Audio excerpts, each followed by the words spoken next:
Welcome back to the Ace Your Retirement Show, where we help you turn your life savings into a stress-free, tax-smart retirement. I'm Alex Calott.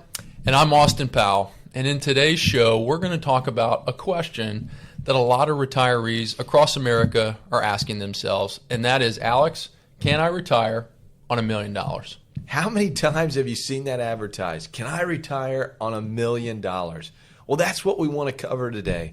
We're going to kind of map this out in a step-by-step guide, starting with number one, your lifestyle, your expenses.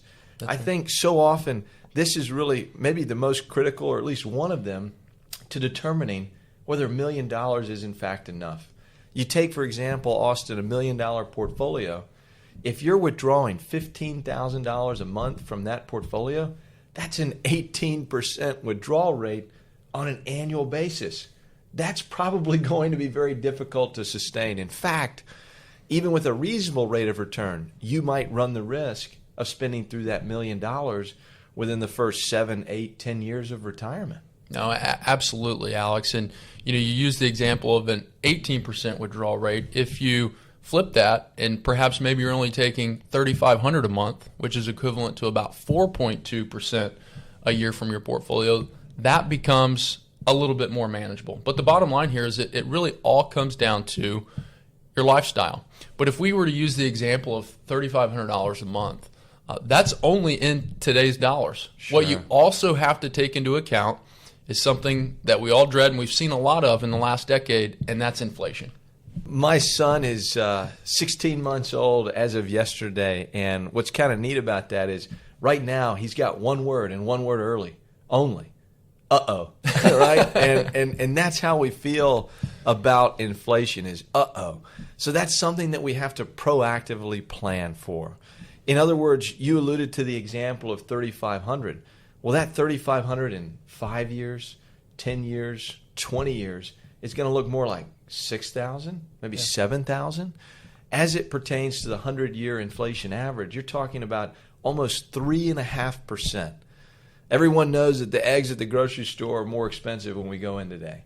So we just need to be very mindful that that $3,500 that someone may be taking out today can be sustained into the future given that inflationary environment. Absolutely. And the biggest takeaway there on inflation is when you are running your retirement projections, you're going to want to make sure that you're using a historical inflation rate and accounting for it. Because the bottom line is, and there's no way around it, your expenses 15, 20 years from today are simply going to be more expensive. But inflation is the only thing that's not taking from your dollar, Alex. We also have to look at taxes. Taxes.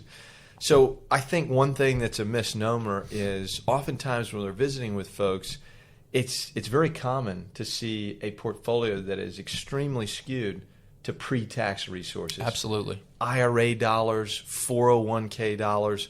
Well, why does that really matter? Well, if you have $1 million of pre-tax resources, you really only have $800,000, maybe $750,000 when Uncle Sam subsequently gets his piece. So because of taxes, you just have to recognize that when running or looking at any sort of long-term retirement projection, you've got to be very mindful of the fact that in reality, Uncle Sam absolutely owns a portion of those resources. And the good thing is throughout your working career, you have made contributions into those pre-tax accounts, whether it be a 401k or an IRA. You got a deduction in the process, but eventually, when you get into retirement, you start taking money out because you got that tax deduction on the front end. That's when Uncle Sam is essentially going to come knocking, and you're going to have to pay federal and state taxes on those distributions. Not only if you're just taking voluntary distributions, but you will eventually reach a point where you have to take a required minimum distribution. And for those of you that were born between 51 and 59, that RMD under current law is age 73. That's when the IRS is forcing you to take those dollars out. For those of you born 1960 or later, the RMD age is 75. So that's just something to be mindful of.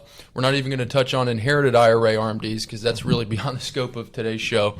But just know that whether you take it out voluntarily or not, you will have those required minimum distributions that are a part of the plan as well. So obviously we've got to be very mindful of taxes. If you didn't tune into our last show, not to plug the Ace Your Retirement show, but it was all about Roth conversions. So one way to maybe mitigate those RMDs or own a little bit more of your retirement resources is for you to control the taxation in the earlier stages with Roth conversions, not necessarily or very circumstantial as far as whether it makes sense in each specific circumstance, right, but tremendous opportunity a lot of times from a conversion perspective. If we just talked about inflation and lifestyle and taxes, we'd still be remiss to leave out other sources of retirement income. Now, while pensions are few and far between, that's something to take into consideration. Talk to folks about other retirement income sources that they might rely on. So the good news is, Alex, is there are reinforcements. And those reinforcements can include, as you mentioned, a pension. If you're lucky enough to have one, pensions have become few and far between, but there are still some really good plans out there that have them. Your Social Security. We've talked about Social Security on the Ace Your Retirement show.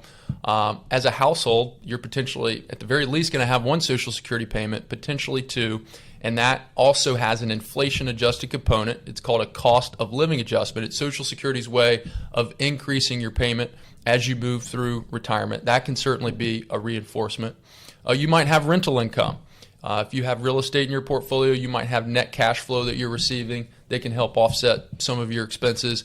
And then a lot of you that we talk with have part-time work. Once you step back from full-time employment, you find yourself in a position where you still want to do something. You want a little bit of structure. You enjoy going into work in some capacity. And so you might have part-time income also subsidizing some of the expenses that you may have in your retirement. So all of those things should also be factored in.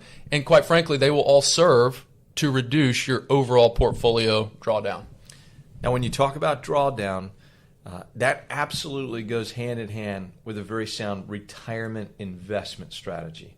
Right? If you're taking money out of your portfolio, knowing when, how, where, and why to take those resources is going to be a critical component to any successful retirement plan. So let's speak for a minute on understanding how the investment strategy has to go hand in hand with the portfolio drawdown, or how folks might end up misstepping that. Well, we find ourselves at a time where in our inflation environment and the rising cost of healthcare, the last thing that you can afford to do right now, Alex, is bury your money under a mattress. Oh, yeah. You have to have a sound plan. And so we recently did a show as well on, we talked about the 3-bucket strategy for retirement investing. And I think the whole purpose of that is you want to have a specific rationale and a specific reason for how you're investing each one of your dollars. And we talked about the all-cash bucket, and that's going to be used for liquidity. It can be helpful for tax purposes, and it's really just going to be a safe portion of your dollars. You're going to have your conservative income bucket that's going to help you create dividends and interest and things that you can use in conjunction to pay for those expenses.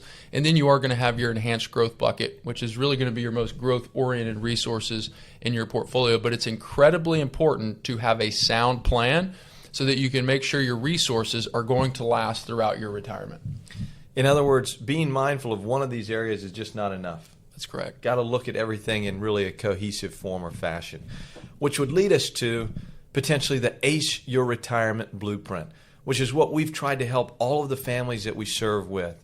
And ultimately, that is really a plan that's designed to account for inflation, lifestyle, taxation, and having a sound underlying investment strategy that goes hand in hand to make sure that you can, in fact, retire on the resources that you do have. So, Austin, if I'm hearing you right, what really matters is that all of these factors are working in a cohesive form or fashion to determine whether your portfolio is built to last. So we started today with $1 million question, literally. So at this juncture, where do we find ourselves? Is it feasible? Can you do it? You absolutely can. In fact, you can retire on less than $1 million. And the process that you need to follow to make sure that it works for you is you need to identify all of your income sources, as we've talked about. You need to track your monthly expenses.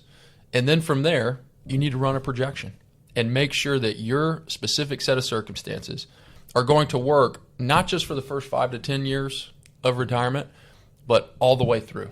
And that's essentially what you need to do to make sure that your nest egg that you've saved your entire working career and your income strategy, that it's going to work for your specific retirement. So if any of you are out there today concerned about taxation, concerned about inflation, concerned about the longevity of your portfolio, that's what we would be happy to do. We'd be happy to run those retirement projections and say, great, you're absolutely on track. Or you know what? Maybe here's an opportunity to make some strategic enhancements or adjustments. If that would be helpful, please reach out to us. We welcome those inquiries, and we'd love an opportunity to serve you. Thank you again for tuning into the Ace Your Retirement Show, and we very much look forward to seeing you next time.